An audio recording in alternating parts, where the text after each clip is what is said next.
Three girls in matching yellow dresses. That's what the photograph shows. Three sisters standing at the edge of a cornfield, their arms wrapped around each other, their smiles frozen in time. July 14th, 1975. This photograph was taken at exactly 4:47 in the afternoon. I know this because I've stared at it every single day for the past 49 years. I know this because by 6:30 that same evening, two of those girls had vanished without a trace. I know this because I'm the one in the middle. I'm the one who survived. And after nearly 5 decades of silence, of searching, of screaming into a void that never answered back, I finally know what happened to my sisters. Before I tell you this story, I need you to understand something. If you're watching this right now, if you stumbled upon this video by chance or by fate, you're meant to be here. This story is going to haunt you. It's going to make you question everything you think you know about small towns, about family, about the lengths people will go to protect their secrets. So do me a favor. Hit that subscribe button right now. Share this video with someone you trust. Because stories like this one, they don't survive on their own. They survive because people like you refuse to let them die. My name is Margaret Dawson, and in the summer of 1975, I was 11 years old.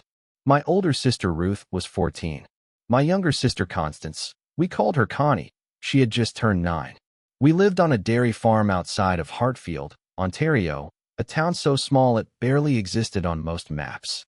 Our father, William Dawson, was a third-generation farmer, a man carved from granite and silence.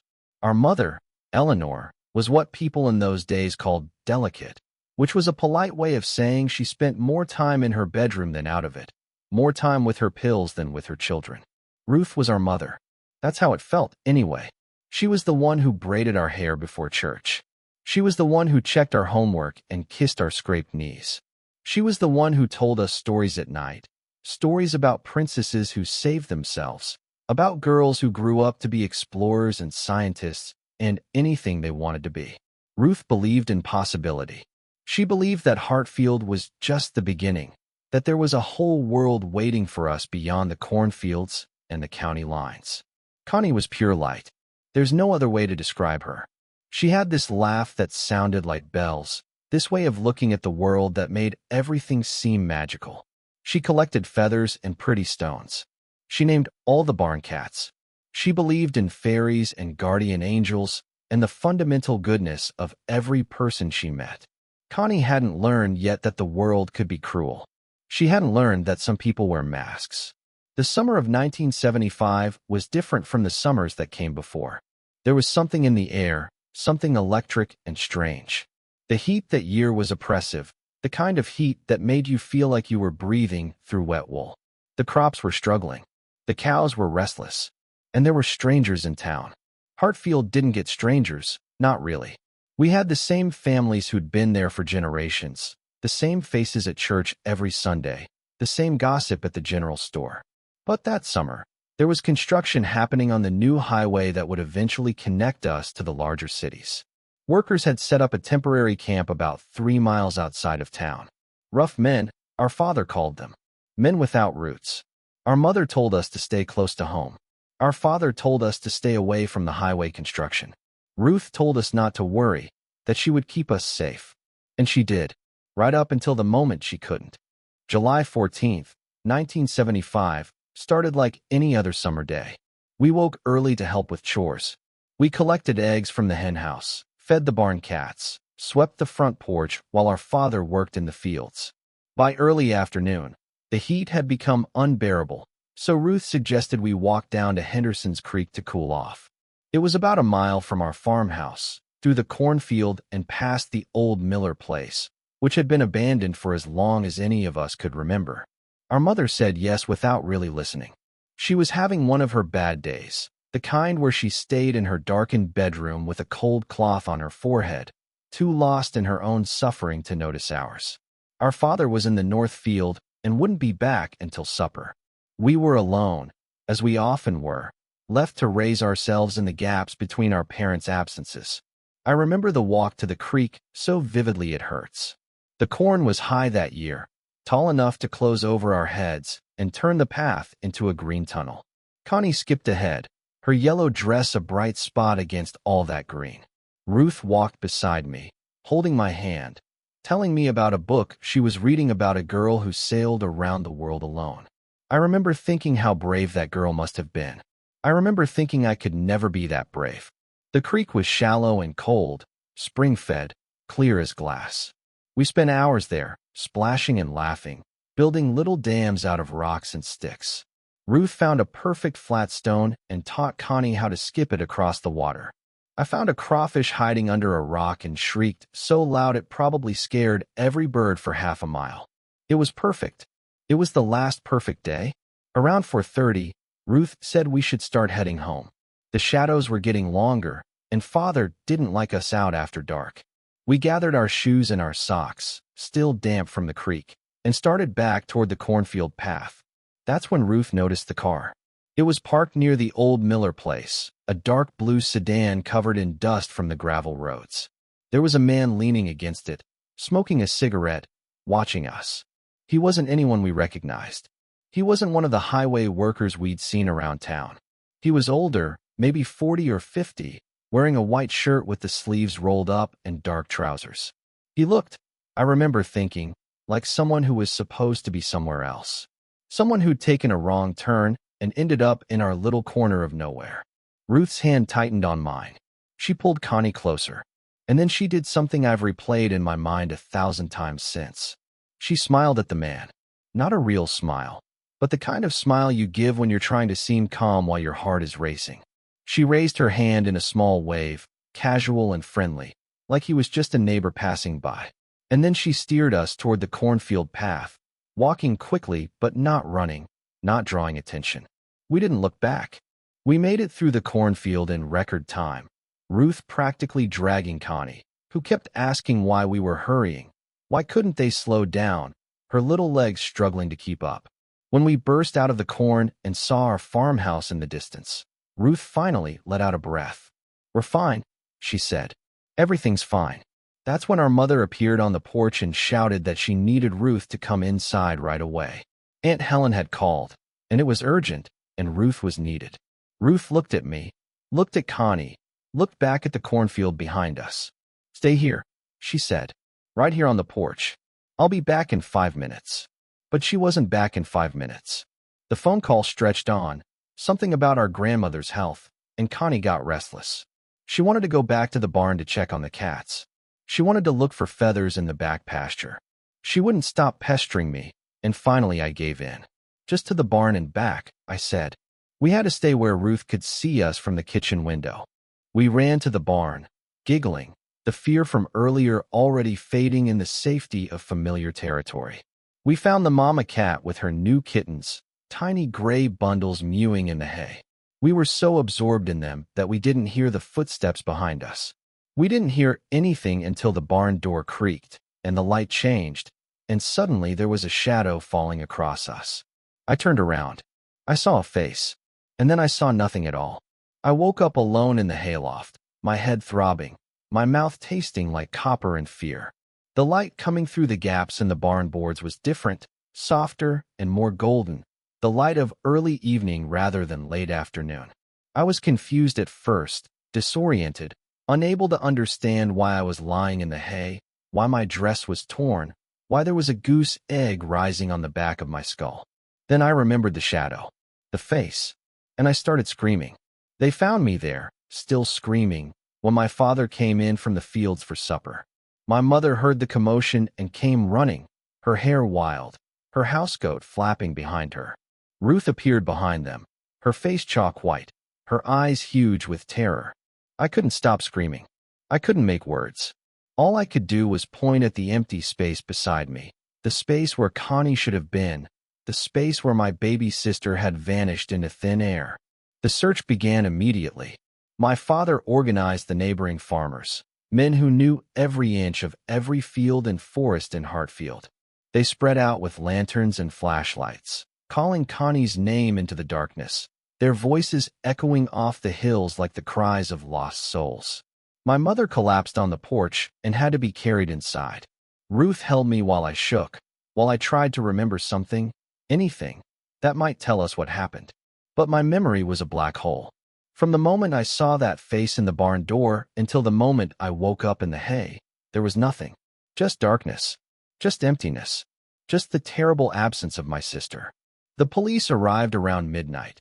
2 officers from the county sheriff's department who looked out of their depth from the moment they stepped out of their cruiser. Hartfield didn't have its own police. Hartfield didn't need its own police. Nothing ever happened in Hartfield. Except now something had happened. Something terrible, and nobody knew what to do. They questioned me for hours, the officers with their notepads and their stern faces, asking the same questions over and over. What did you see? What did you hear? Did anyone follow you from the creek?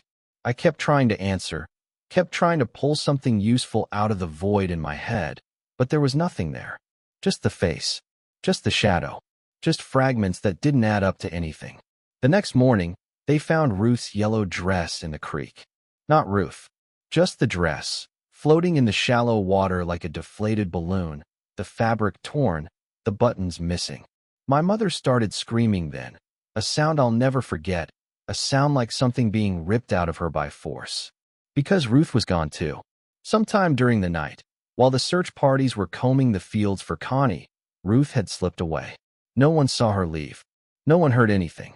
She was just gone. 2 sisters. Vanished. In the span of 12 hours.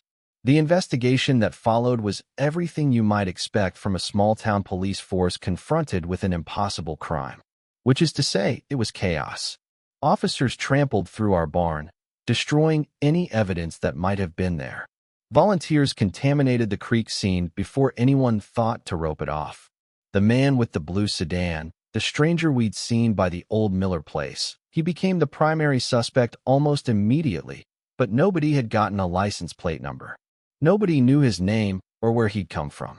They brought in detectives from Toronto on the 3rd day, serious men in suits who looked at Hartfield like it was a foreign country they'd never expected to visit. They interviewed everyone in town, twice. They searched the highway workers' camp and found nothing. They dredged Henderson's Creek and the mill pond on the Riley property and found nothing. They combed through every abandoned building for miles and found nothing. My parents fell apart in different directions. My father became a ghost, barely speaking, barely eating, spending every daylight hour searching the fields and forests that had already been searched a dozen times. My mother retreated entirely into her bedroom, into her pills, into a darkness from which she would never fully emerge. I was sent to stay with Aunt Helen in Toronto, away from the reporters who had descended on our farm, away from the neighbors who looked at me with either pity or suspicion, because there were those who suspected me. An 11-year-old girl, the only witness, the only survivor, with a convenient gap in her memory. How easy it would have been for me to lie. How easy it would have been for me to be covering for someone. I heard the whispers even from my aunt's house in the city. They said my father was violent, that everyone knew Eleanor Dawson was unstable, that something wasn't right in that family long before the girls disappeared. The whispers weren't entirely wrong. Something wasn't right in our family. My father was hard and distant, a man of silences and expectations. My mother was a woman drowning in her own mind, reaching for anything that might keep her afloat. But they didn't take Ruth and Connie. I know that much. Whatever darkness existed in our house, it wasn't the darkness that came from my sisters. I think about this sometimes, about how quickly people are willing to believe the worst about a family they don't understand. We judge from the outside, building stories out of fragments and rumors, never considering that the truth might be something we can't imagine. If you're watching this right now, I want you to ask yourself, what stories have you built about people you don't really know? What assumptions have you made based on whispers and speculation? Leave a comment below. Tell me, because I think you might be surprised by how often we get it wrong. The investigation dragged on through the summer and into the fall. The leaves changed color and fell. The first snow came early that year, blanketing the fields where my sisters had last walked. The case went cold, as they say. The detectives went back to Toronto. The reporters found other tragedies to feast on. And the people of Hartfield, slowly, reluctantly, went back to their lives. But I couldn't go back to mine. I was no longer Margaret Dawson, middle sister, keeper of crawfish fears, holder of Ruth's hand on the path through the corn. I was the girl who survived. The girl who remembered nothing. The girl who carried a weight so heavy it bent her toward the ground for almost 50 years. I came back to the farm for my father's funeral in 1983. He'd died in his sleep, which seemed too peaceful an ending for a man who'd spent 8 years torturing himself with guilt and grief. My mother was in a facility by then, somewhere in Ottawa, lost in a medicated fog from which she would never emerge. I stood in the empty farmhouse and looked at the walls that held so many memories, and I swore that someday I would find the truth. Someday I would bring my sisters home. I didn't know then how long someday would take. For decades, I did everything I could to find answers. I hired private investigators. I contacted journalists who specialized in cold cases. I pored over police reports that I obtained through Freedom of Information requests, reports that revealed just how badly the original investigation had been handled. I chased leads that turned out to be dead ends, followed tips that turned out to be hoaxes, allowed myself to hope 100 times only to have that hope crushed again and again. In 1992, the first DNA database was established in Canada, and I submitted samples in the desperate hope that my sisters might somehow be in the system. They weren't. In 2003, I participated in a documentary about unsolved disappearances, hoping that renewed publicity might shake something loose. It didn't. In 2015, I started a website dedicated to the case, with photographs and timelines and a place for people to submit tips. I received hundreds of messages. None of them led anywhere. The years blurred together. I married a kind man named David who understood that I would never be fully present. That part of me would always be standing in a barn in 1975, looking for my sisters in the shadows. We had 2 daughters, and I named them Eleanor and Helen, after my mother and my aunt. I watched them grow with a fierce, protective love that sometimes bordered on obsession. I checked on them in the night, long after they were old enough to find it strange. I never let them walk anywhere alone. David died in 2019, cancer, swift and merciless. My daughters were grown by then, with families of their own, and I found myself alone for the first time in my life. Alone with my memories. Alone with my guilt. Alone with the terrible, persistent question that had haunted me for 44 years. What happened in that barn? The letter arrived on a Thursday in March of 2024. It was handwritten on plain white paper, no return address, postmarked from Sudbury, Ontario. The handwriting was shaky, the letters uneven, the kind of script that comes from a trembling hand or an aging body. I almost threw it away unopened, assuming it was another crank, another false hope, another stranger trying to insert themselves into my tragedy for reasons of their own. But something made me open it. Call it intuition. Call it fate. Call it the hand of God reaching down to finally, after all these years, show me the path I was meant to walk. Dear Margaret, the letter began. I'm dying, and I can't take this secret to my grave. I know what happened to your sisters. I've known since the day they disappeared. My name is Thomas Whitmore, and I was the man you saw standing by the blue sedan at the old Miller place. But I didn't take your sisters. I tried to help them. And for nearly 50 years, I've kept silent because I was told that speaking would put them in even greater danger. I need to see you. There isn't much time. There was an address at the bottom, a nursing home in Sudbury. And there was a single sentence that made my heart stop in my chest. Ruth is alive. I drove to Sudbury the next morning. 6 hours on the highway, my hands shaking so badly I had to stop twice just to breathe. Ruth is alive. After 49 years. Ruth is alive. I couldn't process it. Couldn't make it real in my mind. Part of me was certain it was a trick, a cruel joke, a delusion born from a dying man's dementia.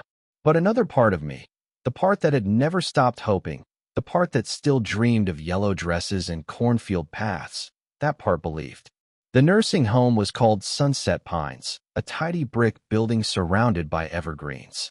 I found Thomas Whitmore in room 114, propped up in a hospital bed, connected to oxygen, his body wasted by whatever disease was claiming him. But his eyes were sharp and clear and filled with something that looked like relief when I walked through the door. You came, he said. I wasn't sure you would. You said Ruth is alive. He nodded slowly. She is. She was. I haven't had contact in over a decade, but unless something happened, she's alive. I pulled a chair to his bedside and sat down heavily, my legs unable to support me anymore. Tell me everything. And he did.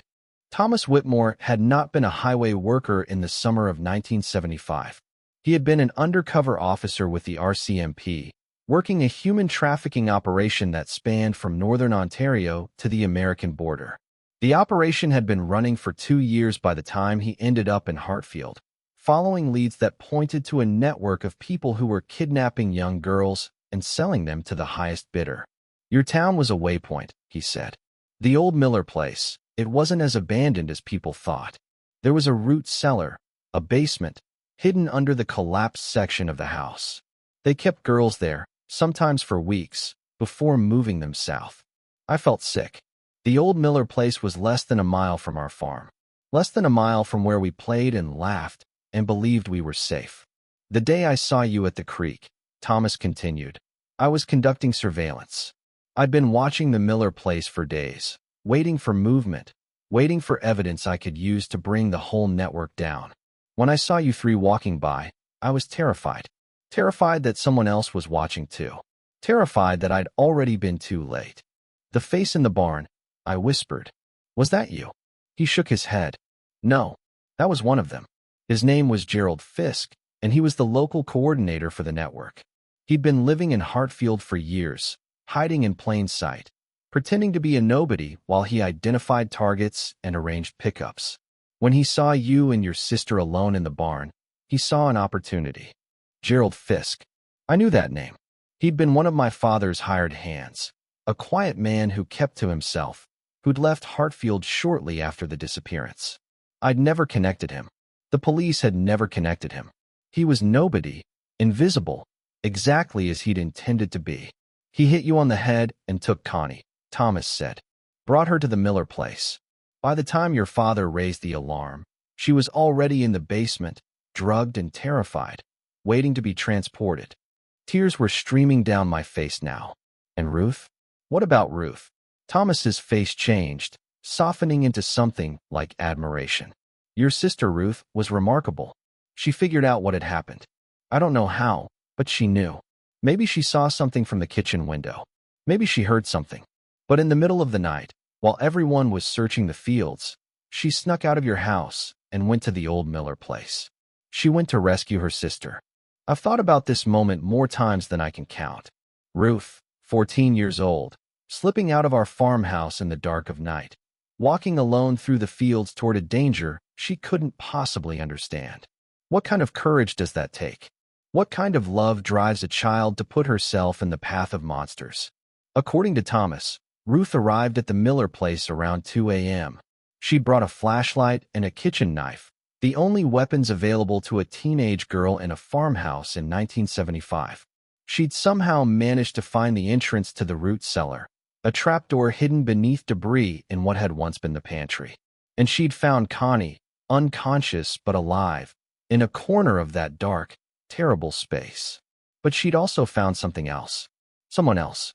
There was another girl, Thomas told me.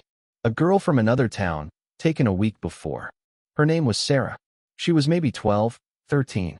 Ruth couldn't leave her. Your sister couldn't save one child and leave another to suffer. Ruth tried to get all three of them out. She managed to half-carry, half-drag the two drugged girls up the ladder and out of the cellar. But the noise woke Gerald Fisk, who was sleeping in a car behind the property. He caught them in the yard, flashlight beam cutting through the darkness, illuminating three girls trying desperately to escape. This is where Thomas entered the story. He'd been watching from a distance, maintaining his cover, waiting for the right moment to bring in backup and bust the entire operation. But when he saw Gerald Fisk grab Ruth, when he saw the knife flash in the moonlight, he couldn't wait anymore. He broke cover. He intervened. I managed to get the girls away from Fisk, Thomas said. There was a fight. He was armed, and I wasn't careful. I killed him. Self-defense, but it didn't matter. With Fisk dead, my operation was blown. And worse, the people above him would know. They would come looking for the girls. They would come looking for anyone who could identify them. I struggled to understand. So why didn't you just take them to the police? Why didn't you bring them home? Thomas's eyes closed briefly, pain crossing his features that had nothing to do with his illness. Because the network went higher than I'd ever imagined. There were people involved, powerful people, who had connections everywhere. In the government, in law enforcement, even, I later learned, in your own town. If I'd taken those girls to the local police, they would have been dead within a week. Their families too. The silence in that hospital room was absolute. I could hear the machines monitoring Thomas's failing body, the soft whir of the oxygen concentrator, the distant sounds of nurses in the hallway. My mind was reeling, trying to process what he was telling me, trying to understand how a rescue could have turned into a nearly 5-decade disappearance. So what did you do? I made a decision. A terrible decision, but the only one I could see. I took the girls underground.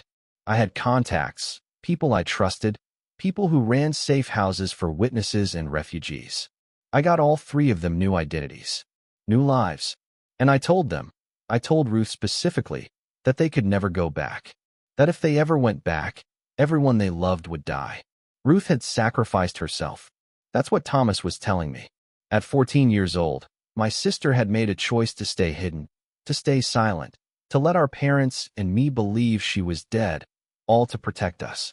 She had carried that weight for 49 years. Where is she now? I demanded. You said she's alive. Where is she? Thomas reached toward his bedside table with trembling hands and pulled out a worn envelope. I haven't had direct contact with Ruth since 2012, when I retired from the service and dropped off the radar. But before I did, she gave me this. She said if anything ever happened, if I ever felt it was safe, I should give it to you. I took the envelope with shaking hands. My name was written on the front in handwriting I hadn't seen in nearly 50 years, handwriting I would have recognized anywhere. Ruth's handwriting. My sister's handwriting. The network was dismantled in 2008, Thomas said. The last of the major players was convicted in 2015. It's been safe for years, but I was afraid. Afraid Ruth wouldn't want to be found. Afraid of what it might do to her if I disturbed the life she'd built. And honestly, afraid of what you might think of me, of my role in all this. I should have found a way to tell you sooner. I'm sorry. I'm so sorry. I couldn't respond. I was already tearing open the envelope, already pulling out the single sheet of paper inside, already reading the words that would change everything. Dear Margaret, it began. If you're reading this, then Thomas has decided it's finally safe. I've written this letter 100 times over the years, never knowing if you'd ever see it, never knowing if I'd made the right choice. Every day of my life, I've thought about you. I've wondered what kind of woman you became. I've imagined all the Christmases and birthdays and ordinary moments I've missed. I've grieved for the sisters we were supposed to be. Connie is here with me. She's alive. She's safe. She grew up, Margaret. She got married and had children and grandchildren. She has a whole life, a beautiful life, even if it's not the life she was supposed to have. If you want to find us, go to the place where we made our first secret hideout. Remember the summer we were pirates and that space was our ship? Go there. Look for the message we left in the walls. It will tell you where to look next. I love you. I've never stopped loving you. I hope someday you can forgive me. Your sister, Ruth. The letter fell from my fingers. The secret hideout. The summer we were pirates. I knew exactly where she meant. It was still standing, if barely. It was the one place the police had never searched because they didn't know it existed. It was the old barn on the abandoned Sullivan property, the one we'd claimed as our own the summer I was 8 and Ruth was 11, before Connie was old enough to be included in our adventures. We'd carved our initials into the walls. We'd hidden a coffee tin full of treasure under a loose floorboard. We'd spent countless hours there, dreaming of the lives we would someday lead. I left Thomas Whitmore's room without another word. I drove through the night, back to Hartfield, back to the past. The Sullivan property was overgrown and forgotten, the barn half collapsed, but I found my way inside. I found the wall where we'd carved our initials. RD plus MD equals BFF. And beneath the initials, barely visible after 5 decades, someone had carved new words. Latitude 44.3809333. Longitude -79.685687. Coordinates. The coordinates led to a small town in Georgian Bay, a community of retirees and summer cottagers nestled against the water. I drove there with my heart in my throat, my GPS guiding me down increasingly narrow roads until I arrived at a modest cottage at the end of a gravel lane, surrounded by pine trees and overlooking the bay. I sat in my car for a long time, unable to move. What would I find inside? Would Ruth even want to see me? Would she still look like the sister I remembered? Or would she be a stranger, transformed by 5 decades of a life I knew nothing about? And Connie, my baby sister, the one I was supposed to protect in that barn, what would she think of me? The sister who forgot, the sister who survived while she was taken? The front door of the cottage opened. A woman stepped out onto the porch. She was in her 60s, gray-haired and lined by time, but I would have known her anywhere. Something in the way she held herself, something in the shape of her face, something that transcended the years between the girl in the yellow dress and the woman standing before me now. "Ruth?" I whispered, though she couldn't possibly hear me from inside the car. She started walking toward me, slowly at first, then faster, her walk becoming a jog, then a run, her arms opening wide. I fumbled with my door handle, stumbled out of the car, and then she was there. She was there, my sister was there, and we were holding each other and sobbing into each other's shoulders, and neither of us could speak. We stayed like that for a long time. Minutes, maybe hours. I don't know. Time had ceased to exist. There was only this moment, this miracle, this answer to 49 years of prayer. "I'm sorry," Ruth finally said, pulling back to look at me, her hands on my face, her eyes drinking me in. "I'm so sorry, Margaret. I wanted to come back. Every day, I wanted to come back." "You saved them," I said. "You saved Connie. You saved that other girl. You were a hero." Ruth shook her head, fresh tears spilling down her cheeks. "I was a child making impossible choices. We were all children." Another figure appeared on the porch, smaller than Ruth, rounder, with Connie's face aged by time, but still somehow filled with that same light. She was crying too, standing on the porch steps with her hand over her mouth, watching us. "Connie," I breathed. She ran to us, and suddenly we were 3 again, 3 sisters holding each other, 3 pieces of a puzzle finally put back together.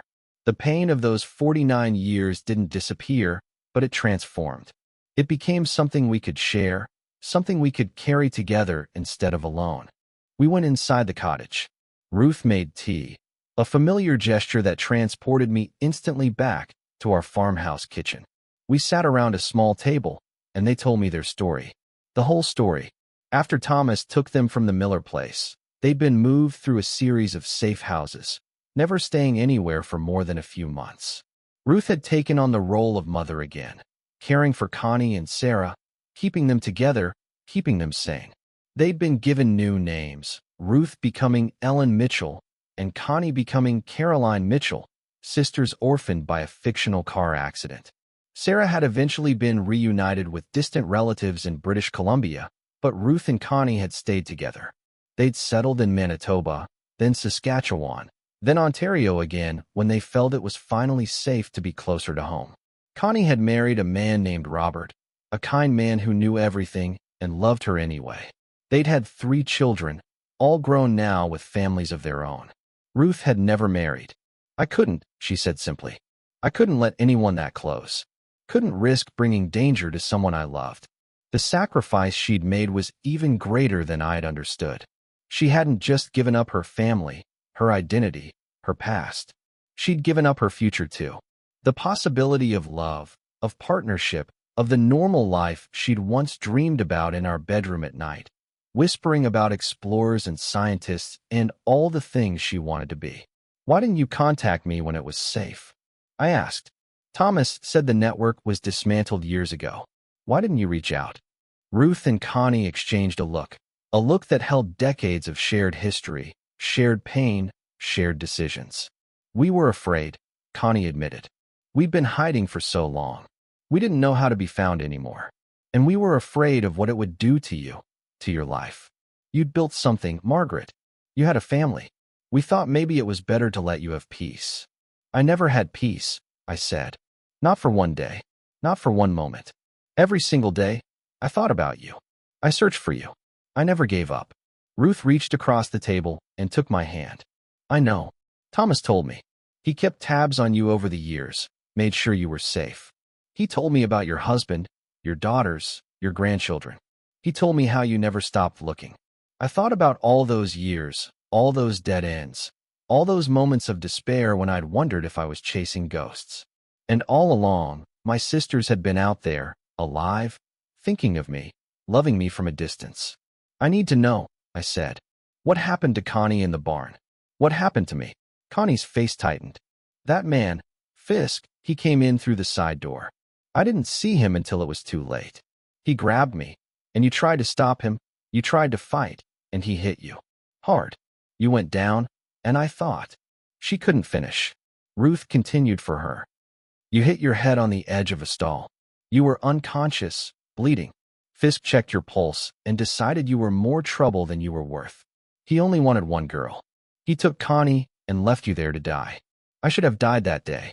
If the wound had been slightly different, if my father had found me later, if 100 small factors had gone differently, I would have bled out in that barn. Instead, I woke up. Instead, I survived. And for 49 years, I carried the guilt of that survival, never understanding that it wasn't my failure that separated us. The next few weeks were a blur of revelation and reconnection. I met Connie's children and grandchildren, a whole family I'd never known existed.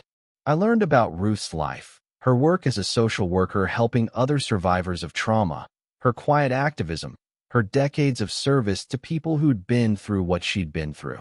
I introduced them, via video call, to my daughters Eleanor and Helen, who wept with joy at meeting the aunts they'd heard about all their lives. But there was unfinished business. There were names Thomas had given me, names of people who had been part of the network, people who had never faced justice. The main organizers had been convicted, yes, but there were smaller players, facilitators, people who had looked the other way. And one name in particular burned in my mind. Margaret had been a social worker in Hartfield in the 1970s. She'd been assigned to our case after the disappearance, a soft-spoken woman who'd interviewed me several times, always asking the same questions, always nodding sympathetically at my lack of answers. According to Thomas's files, which he'd given me before he died 3 weeks after our meeting, Margaret had been feeding information to the network for years. She'd identified vulnerable families. She'd provided access. She'd helped cover up at least 3 other disappearances in the region.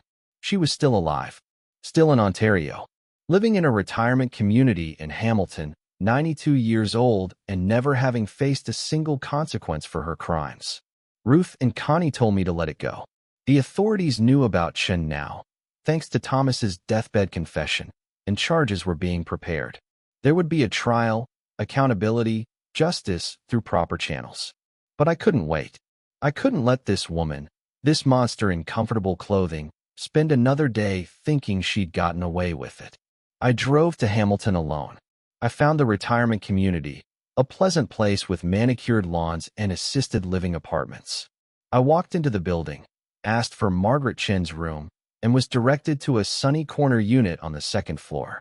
She was sitting in an armchair by the window when I knocked and entered. She looked up at me with rheumy eyes, her face wrinkled into a permanent expression of benevolent confusion. Just a sweet old lady living out her final years in peace. "Can I help you, dear?" she asked. I sat down across from her. "My name is Margaret Dawson.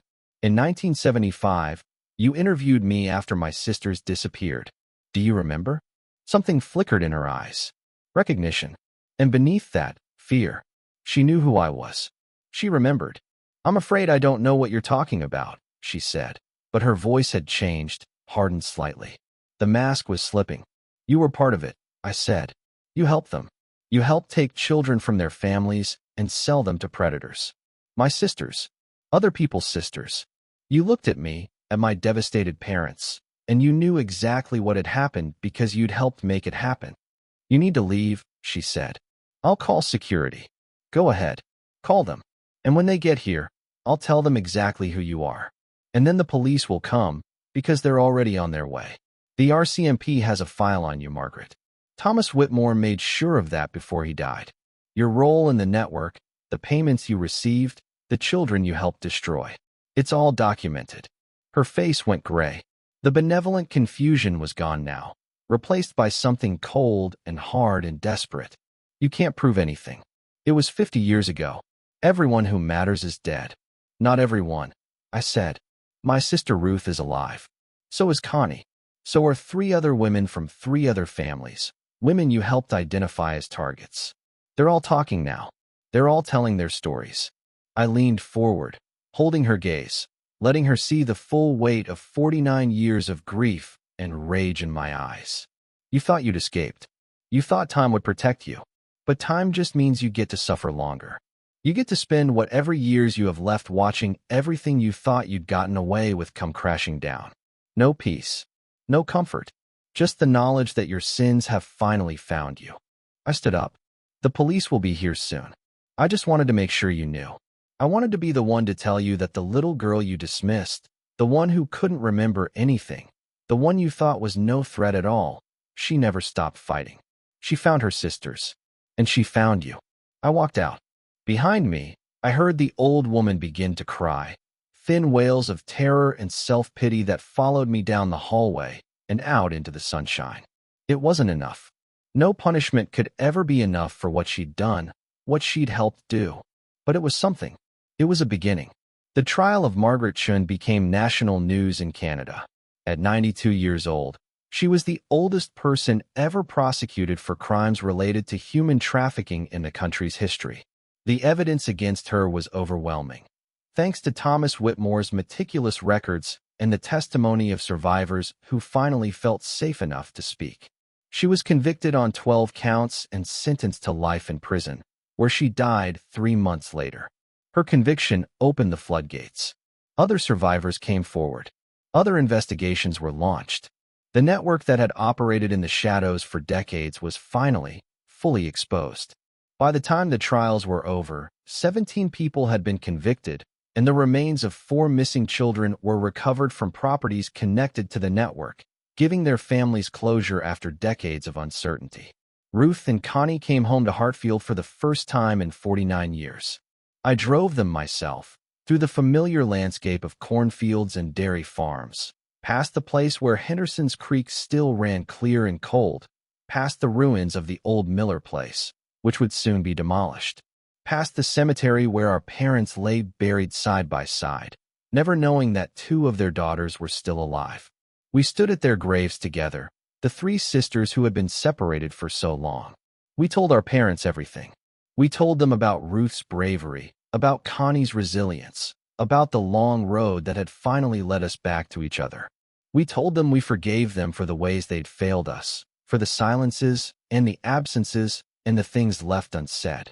We told them we were together again, and that nothing would ever separate us. The farmhouse had been sold decades ago, but the new owners were kind people who understood the significance of our visit. They let us walk through the rooms, touching the walls, remembering. Ruth stood for a long time in the kitchen, looking out the window toward the barn. Connie found the corner of the living room where she used to sit with the barn cat's kittens.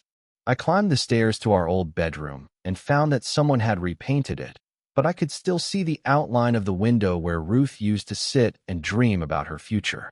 We were different people than the girls who had lived here. We were shaped by trauma and survival, by choices made under impossible circumstances. But underneath all that, we were still sisters. Still the girls in matching yellow dresses, frozen in a photograph at the edge of a cornfield. We had a ceremony at the community center, a public event that drew people from across the country. Survivors of the network, families of victims, law enforcement officers who had never stopped working to bring justice. Ruth spoke about courage and resilience. Connie spoke about healing and hope. I spoke about the importance of never giving up, of continuing to fight even when the fight seems hopeless. And then, at the end of the ceremony, something happened that I didn't expect. A woman approached me, maybe 50 years old, with tears streaming down her face. She introduced herself as Sarah Mitchell, the 3rd girl from that night at the Miller place, all grown up now with children and grandchildren of her own. "Your sister saved my life," Sarah said. "Ruth saved my life. And I never got to thank her. I've been looking for her for decades, ever since I felt safe enough to look. And now you've brought her back."